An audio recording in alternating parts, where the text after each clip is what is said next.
E aí, pessoal, tudo bem com vocês? Eu sou a professora Cláudia Bastos e a aula de hoje é sobre análise, compreensão e interpretação de texto. Vamos lá?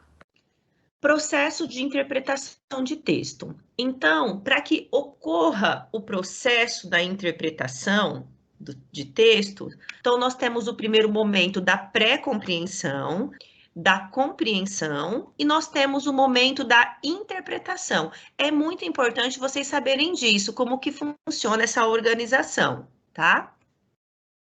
A pré-compreensão, toda a leitura, né, que você vai fazer entre o texto, entre os textos, é importante que você já tenha conhecimentos prévios. Quem sabe dizer o que são conhecimentos prévios? É igual quando você vai ter um diálogo com um grupo de colegas sobre determinado assunto. É importante que você já tenha conhecimentos Já ter prévios. O que seria? conhecimento antes de ler. Exatamente. Você já tem um conhecimento, você já sabe alguma coisa sobre aquele assunto que você vai ler. Isso é muito importante. Por isso que nós falamos a importância de você fazer leituras diárias, de você ter conhecimento de mundo, de você entender como funciona a sociedade, de você entender o mundo que você vive. Então, para que isso ocorra, senhores, não tem uma mágica, não tem uma receita. Você precisa fazer o quê? Leituras, discussões, né? Debates sobre determinado tema, né? Isso ensina demais, isso ajuda muito demais você a ter uma compreensão melhor de tudo que você for ler, né? Isso te traz aí, a gente chama em inglês um background, né? Faz com que você tenha já um conhecimento antes de você fazer a sua leitura. E para você produzir o texto e para você ler também, isso facilita muitíssimo. É claro que você vai ver informação nova, mas com o que você já tem, com a base que você já tem, já vai ser essa base já vai ser uma facilitadora para que você consiga aí a compreensão, a interpretação de uma forma que você tenha êxito, né? De uma forma que você consiga sistematizar todos os conhecimentos, tá bom? Então, é importante que você já tenha esses conhecimentos, ou seja, que você, um exemplo aqui, se você pega um texto do terceiro ano do curso de Direito, está fazendo Direito, e você ainda está no primeiro, você vai ter dificuldade para entender o assunto, mas você não tem conhecimento que pode acontecer o quê? De embasar a leitura. Então, você precisa fazer toda uma leitura de mundo para que você tenha conhecimentos prévios. Compreensão. Já com a pré-compreensão, já com alguns conhecimentos prévios, né? Quando você começa a fazer a leitura do texto, você vai ter o quê? Informações novas, você vai reconhecer o que você já sabe, né? Por meio do quê? Da pré-compreensão. A pré-compreensão é o quê? O conhecimento prévio. E aí você vai adquirir novos conhecimentos, novas informações. Para que você consiga fazer essa compreensão, é importante que você tenha aí esse conhecimento prévio que vai te dar aí o caminho para você percorrer, tá bom?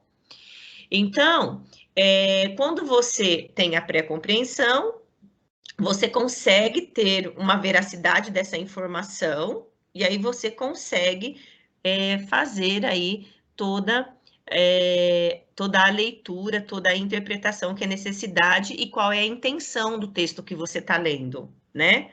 E aí, muitas vezes eu já ouvi bastante aluno dizer assim, ó, eu entendi, mas eu não compreendi. Como assim? Não compreendeu? Significa que você leu e entendeu o significado das palavras, mas a explicação, ó, e as justificativas não está no seu alcance. Então, não é importante você entender as palavras, mas é importante você entender o significado, o conjunto dessas palavras, tá? Interpretação. Então, você passa pelo momento de pré-compreensão, você vai para a compreensão e agora você vai para a interpretação. A interpretação, ela é o quê? A resposta que você vai dar ao texto, depois que você compreendeu. Você já tem o conhecimento, por exemplo, nós vamos falar sobre a legalização, o porte de arma no Brasil. Então, você já tem que ter um conhecimento prévio, que é a pré-compreensão, ler o texto, vai se deparar com novas informações, e a partir daí você vai fazer a sua interpretação, né, de acordo com o texto. Ou seja, após você compreender, você vai conversar com o texto, né? E com o texto para você conseguir fazer a interpretação de fato. Então, é formada, então, chama o quê? Uma fusão de horizontes, o do texto e o do leitor. A interpretação supõe o quê? Um novo texto. Significa abertura, o crescimento e a ampliação para novos sentidos. Então, vamos lá, voltando, para que vocês compreendam esse processo. Oi? Pode aceitar a Bortoleto que ela caiu? Espera só um minutinho.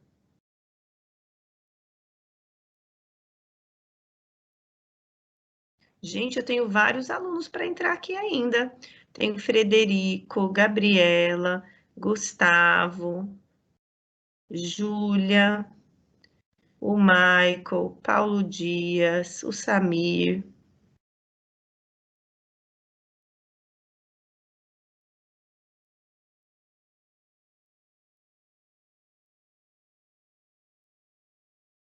Daqui.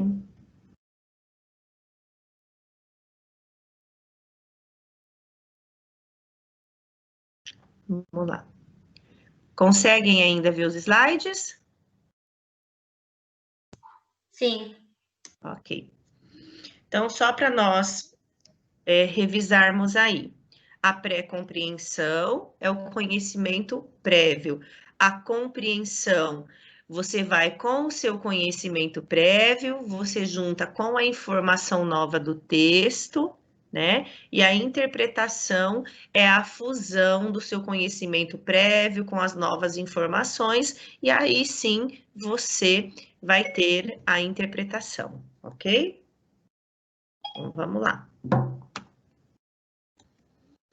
Dicas para você realizar essas 3 etapas, da pré-compreensão, da compreensão e da interpretação. Quando é colocado aqui, leia com um dicionário por perto, não se utiliza mais, não sei se alguém tem, eu tenho aqui, mas eu nem utilizo mais o dicionário físico, não sei se vocês utilizam ainda. A gente utiliza mais o dicionário do celular, não é isso? Então, é importante que vocês, né, utilizem aí o seu... Quem ainda utilizar o dicionário físico, ok. Mas é importante que você tenha um dicionário que possa dar para você a definição, o conceito de algumas palavras, para que essas palavras não causem um obstáculo na sua interpretação. Quanto mais você pesquisar palavras estranhas, diferentes para você, que você não é acostumado no seu cotidiano, mas você vai se tornar uma pessoa repertoriada, mas mais você vai se tornar uma pessoa com background, né? Então, você vai ter um vocabulário enriquecido. É muito importante esse momento de procura, né? De palavras diferentes que você não está acostumado a utilizar no seu dia a dia, no seu cotidiano. Então, foi o que a Pro disse, não existe uma mágica para você atingir lá, você ter conhecimento prévio. Não adianta para você ter a pré-compreensão, que é o conhecimento prévio. O único jeito mesmo é o quê? É ler. Ler, pesquisar, anotar, né? E aí sim você vai conseguir potencializar, né, as suas leituras, e se você tiver com um dicionário aí para te dar uma ajuda. Pessoal, acho que tem mais gente pedindo para entrar, vou ter que voltar. Camila. Gente, quem é mesmo a aluna admin@drummond? É a Milena? É isso? Pro, acho que é isso. Ok, Acho que ela não sei. tá. Não sei se não mudou, professora. Não, aqui continua @admin, não aparece administrador Drummond ainda para mim. Peraí.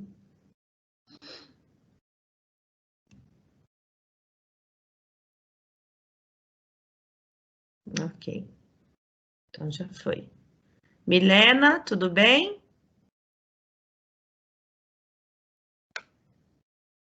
Milena?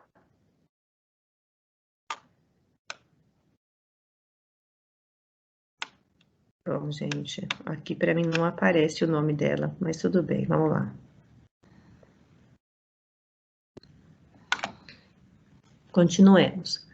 Então, é importante que vocês tenham com vocês esse processo, como funciona. De repente, você fala assim, nossa, mas eu tenho uma amiga que ela tem uma facilidade para escrita, ela tem uma facilidade para produzir texto. Gente, essa facilidade, ela só vem por meio de experiências com leitura e com a escrita. Não é algo que você já nasce, aí eu tenho isso, não, é tudo com prática. Então, se você não praticar, você vai ter mais dificuldade. Quando a Pro passa exercícios para vocês fazerem, leitura de texto, de livros, significa que você já está exercitando essa pré-compreensão. Esse background, esse conhecimento prévio, esse enriquecimento de vocabulário, você vai adquirindo por meio de leituras, né? Pode ser tanto as leituras da apostila, do LA, né? Ou de alguma leitura que você faz, né? Paralelo com o que é solicitado na escola. Então, tem as leituras da escola, mas você também pode fazer as leituras paralelas. E seria muito bom se algum aluno faz isso, né? Mas, infelizmente, de acordo com pesquisas, nós já conversamos sobre isso, o brasileiro não gosta muito de ler. Então, é importante que você tenha a leitura na sua vida como um prazer, não é como uma obrigação. É complicado você falar assim, eu odeio ler. Odeia ler, mas você odeia interpretar a sua vida, você odeia ler a sociedade onde você vive, o mundo que você vive. Então, a gente tem que tomar muito cuidado. Eu posso não gostar de ler um livro de literatura, um determinado autor. Então, eu gosto de ler alguns gêneros textuais. Agora, você falar, eu odeio ler, aí fica muito comprometida essa fala sua. Tá bom? Pensem sobre isso. Bom, eu sempre falo isso para vocês fazerem paráfrase. Isso é muito importante. Então, para você chegar ao nível da compreensão, é importante que você faça o quê? As paráfrases, que é uma explicação, uma nova apresentação do texto. Quando eu digo para vocês assim, quando vocês forem fazer o Enem, vestibular, é importante, você vai receber lá alguns textos informativos junto com a dissertação. Pro, eu posso copiar os textos lá? Não, você não pode, mas você pode fazer paráfrases. Paráfrase é o quê? É você fazer um resumo, né? Uma explicação, né? Do que já você pode considerar o texto que está lá, mas você vai colocar com as suas palavras. Você pode utilizar as ideias do autor, mas sem copiar fielmente as palavras do autor. Você tem que colocar com as suas palavras. Então, você vai parafrasear o texto.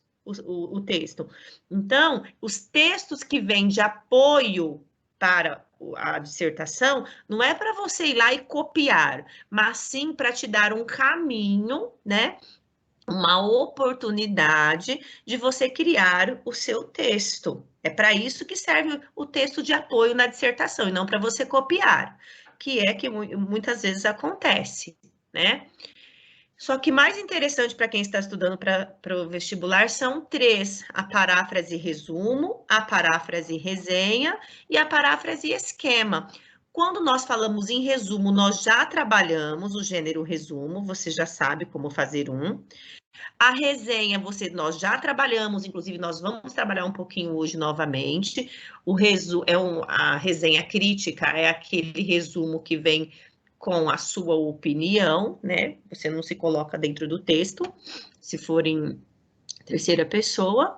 E a paráfrase esquema, conforme você vai colocando as palavras-chave do texto.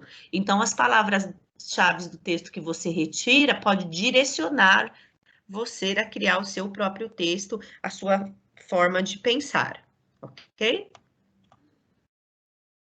Então, vamos lá. Paráfrase e resumo. Você pode sublinhar as suas ideias principais no texto, né? Você pode selecionar as palavras-chave que você achar importante, né? Você pode fazer algumas indicações com as suas próprias palavras, né? E utilizar as ideias básicas do texto. O que você não pode é copiar uma frase ou um parágrafo ou uma oração da introdução, aí você copia uma outra oração do desenvolvimento, depois uma outra oração da conclusão. Isso não vai te ajudar, tá? E a paráfrase e resenha, né?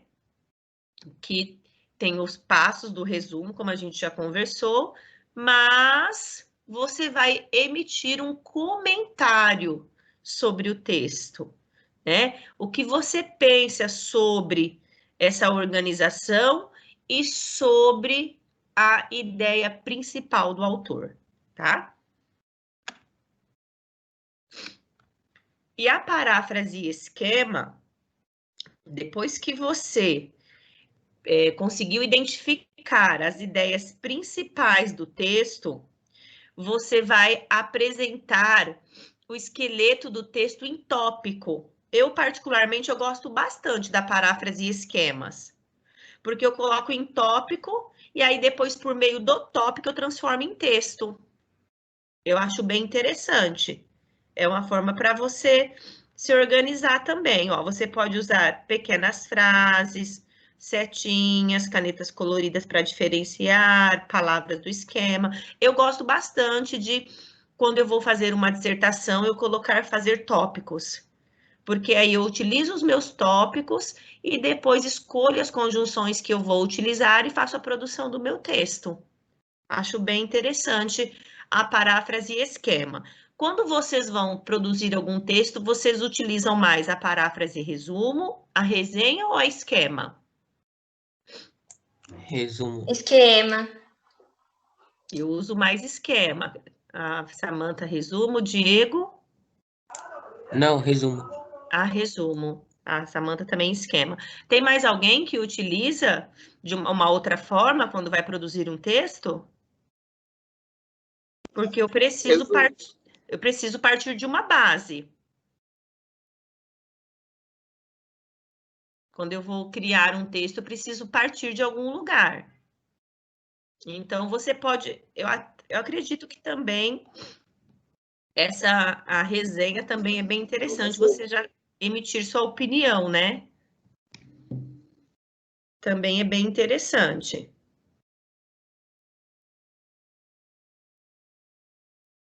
Pessoal, tem alguém tentando entrar, né? Peraí. O Nelson tinha pedido para você aceitar ele. Oi? O Nelson tinha pedido para você aceitar ele.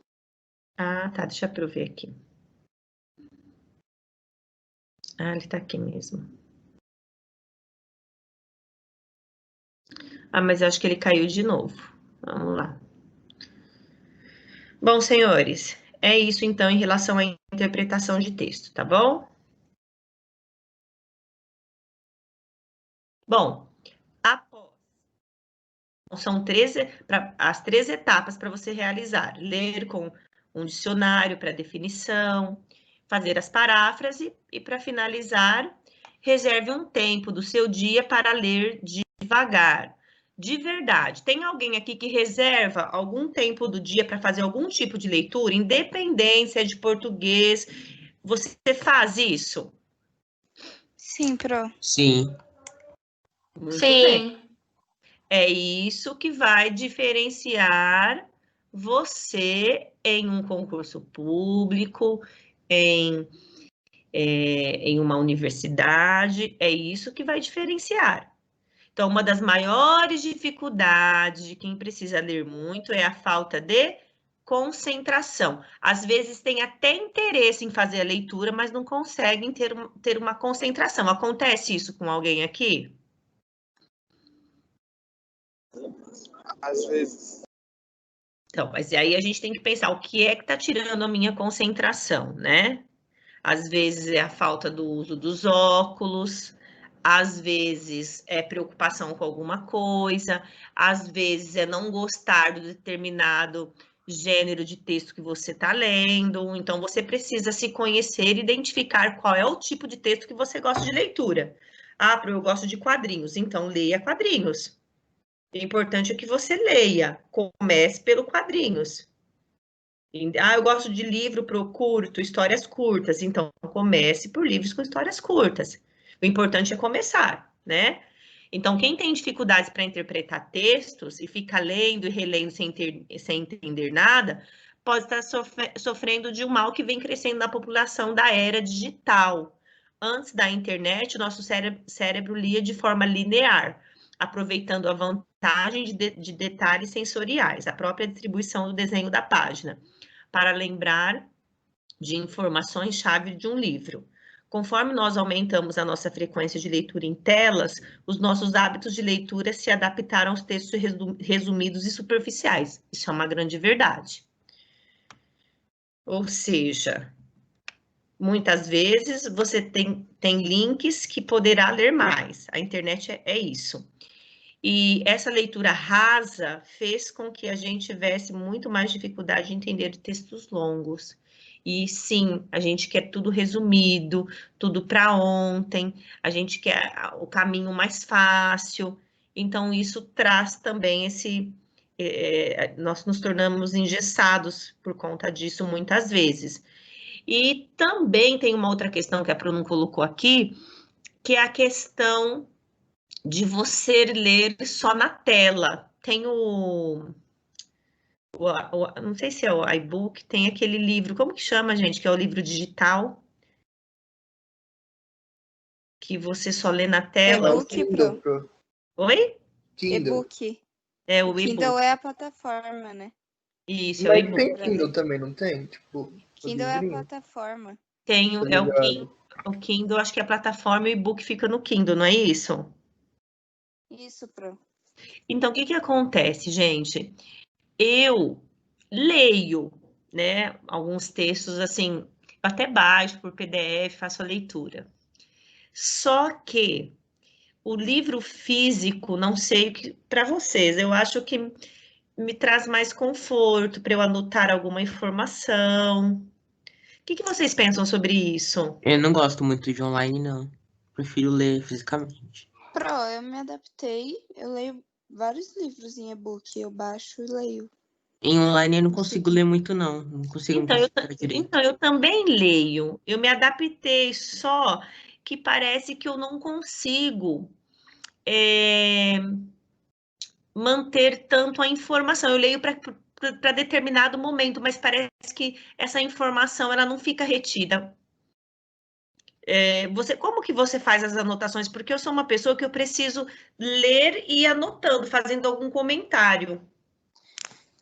Geralmente eu não anoto mesmo. Eu não leio muitos livros assim que tem que anotar algumas coisas. Tá, você lê por prazer e ali e pronto. Isso. Entendi.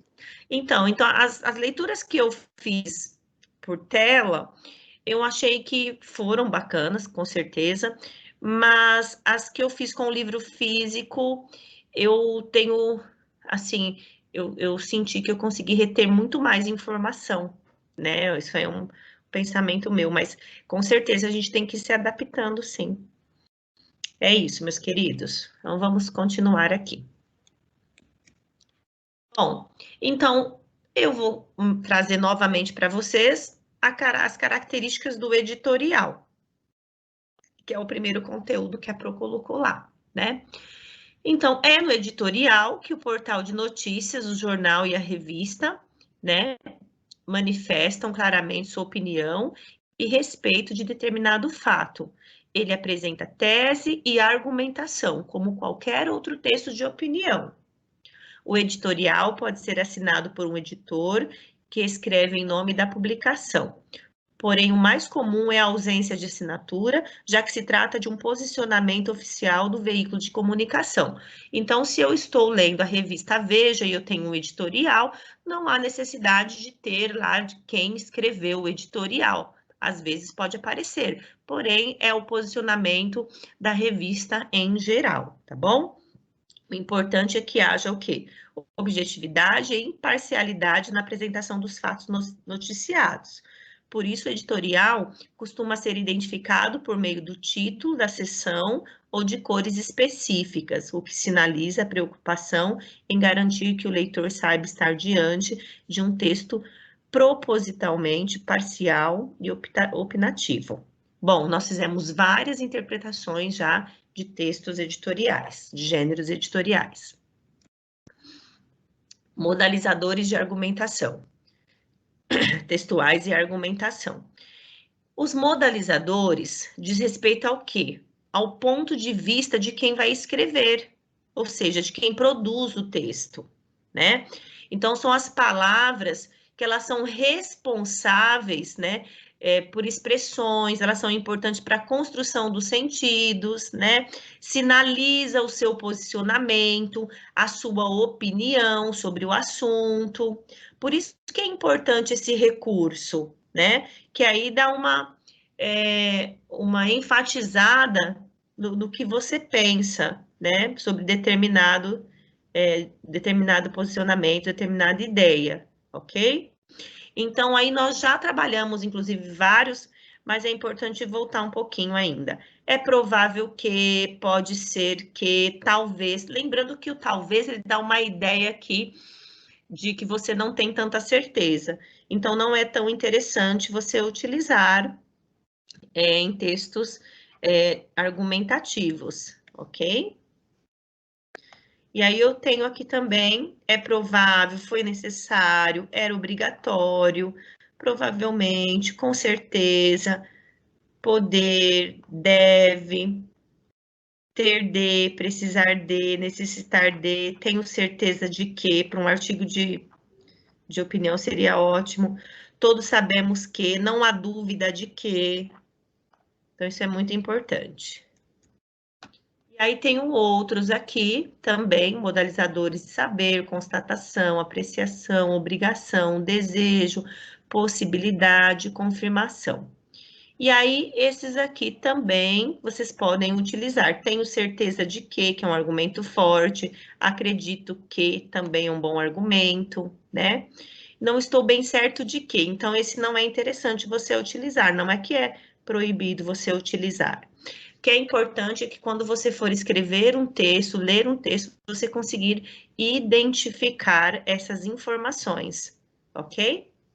E aí vai exprimir, ó, certeza, incerteza, dúvida, contestação. Então, é você ter esse olhar, né, que diferencia, você conseguir enxergar dentro do texto, ao invés de meras palavras, você ter esse olhar diferenciado dentro do texto, de enxergar a estrutura, de enxergar essa composição, né, dessa organização estrutural do texto, tá? Colocação pronominal.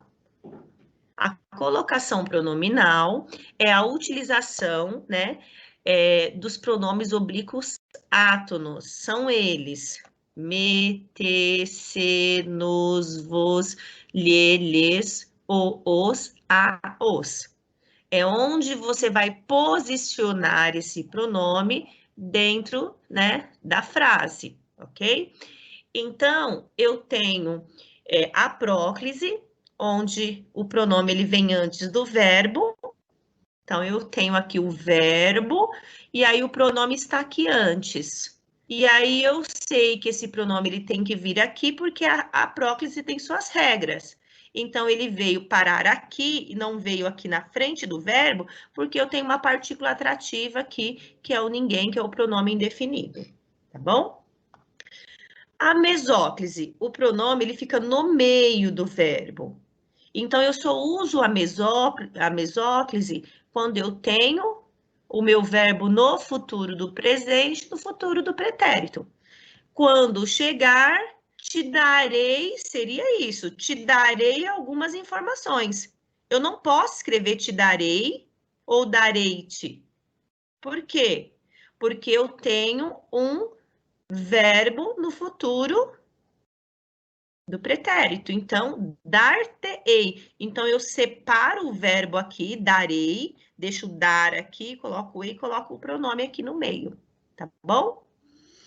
E a ênclise, o pronome, ele está após o verbo. Então, aqui o pronome, ele veio depois do verbo. Eu sei que ele precisa vir aqui depois, porque aqui eu tenho uma vírgula, uma pausa. Então, dentro das regras da ênclise, eu não posso iniciar aqui, depois da pausa, colocar um pronome de caso oblíquo, né? E também não posso, na ênclise, começar, né, uma frase, uma oração com um pronome de caso oblíquo, átono, tá bom? Só para a gente relembrar. Coesão textual. Alguém sabe dizer para mim a diferença entre coerência e coesão? Quem pode dizer, por gentileza? Vocês já trabalharam em algum momento?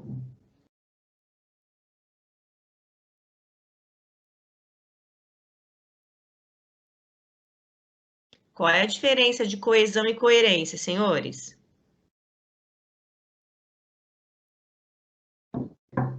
Peraí, tem alguém tentando entrar aqui. Isa, nono B.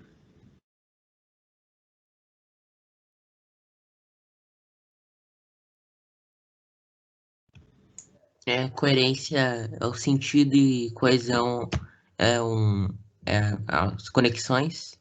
Exatamente, parabéns, Diego. A coesão textual são os conectivos que você vai utilizar, né, para organizar o seu texto.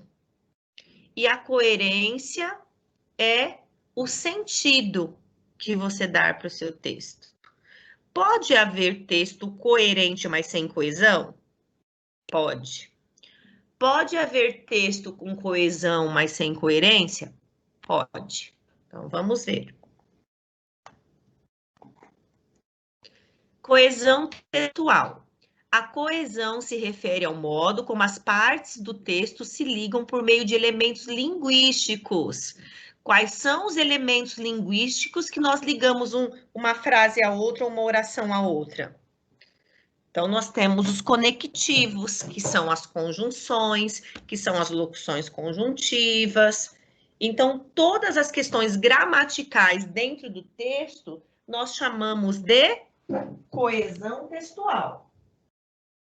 Por isso a importância de você saber utilizar as conjunções. Tem gente ainda que continua utilizando só o mas e o pois. Não utiliza mais nenhuma, por quê? Por falta de conhecimento, às vezes até por insegurança mesmo, tá?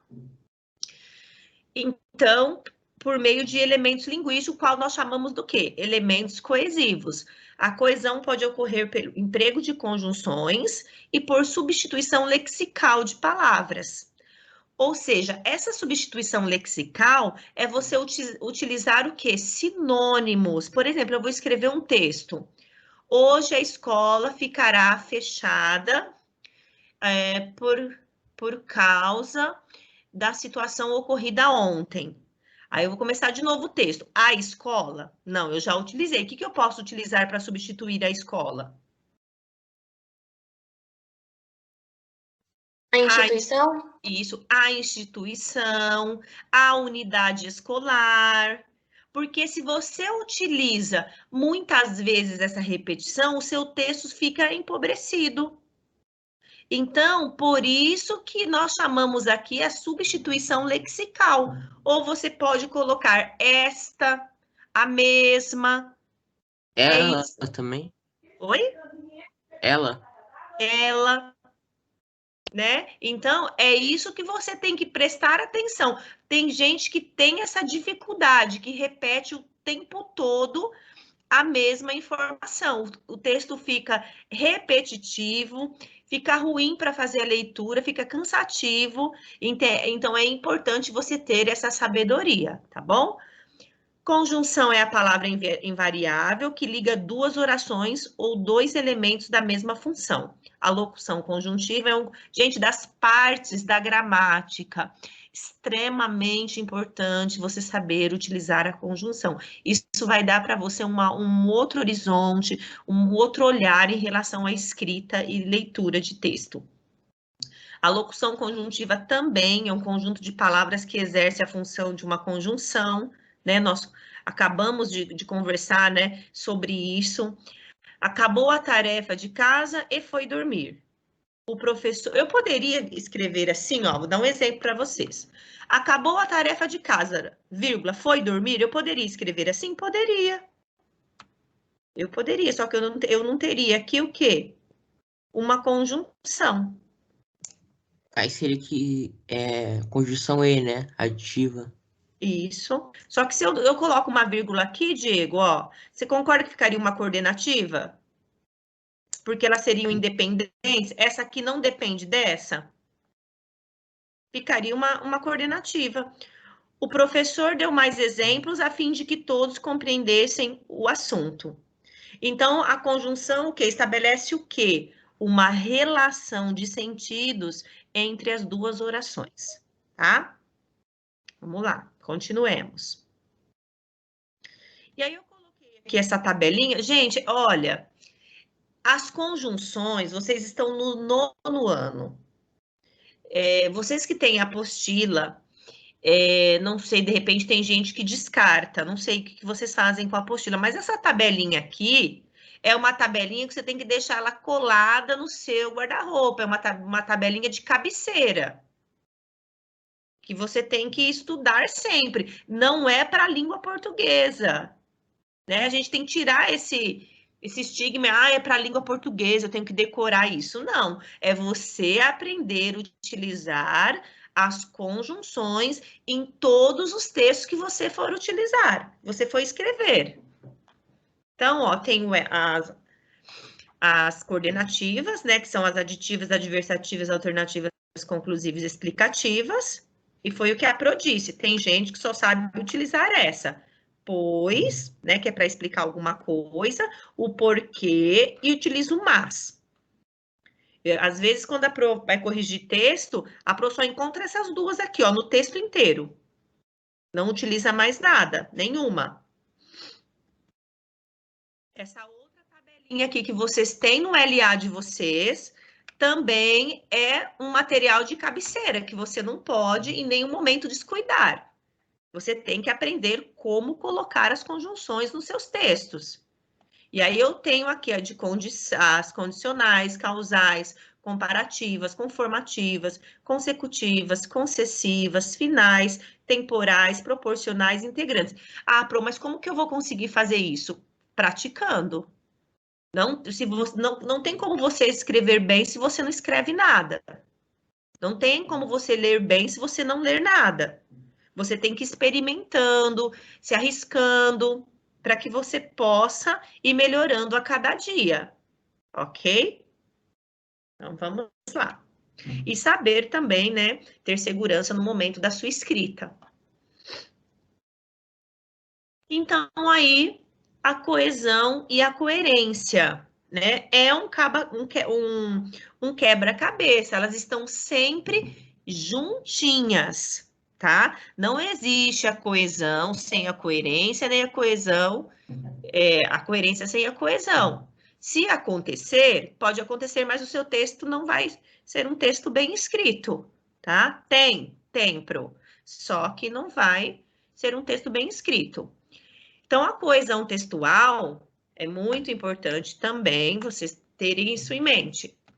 É um resultado da disposição, né? E da correta utilização do quê? Das palavras, que vão ligar as frases, os parágrafos, né? Os períodos de um texto, né?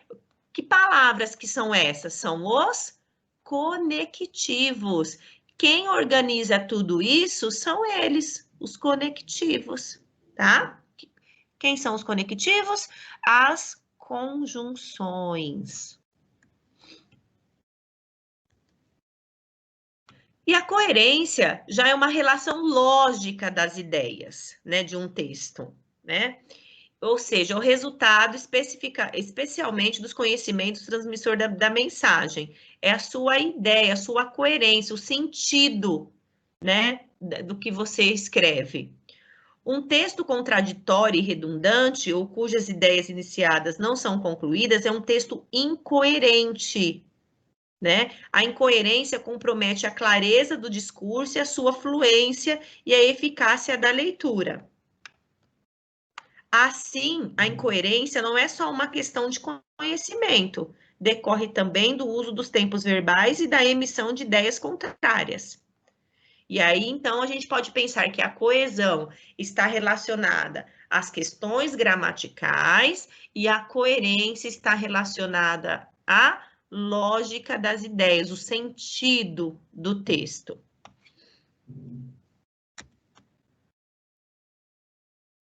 Coesão e coerência. Olha que interessante aqui, ó.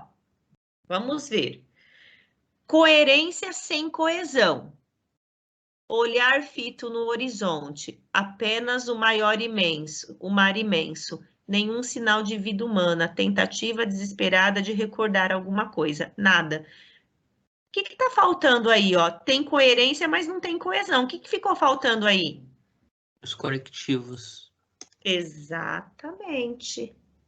Aqui, ó, olhar fito no horizonte. Poderia colocar uma vírgula, né, e colocar um conectivo.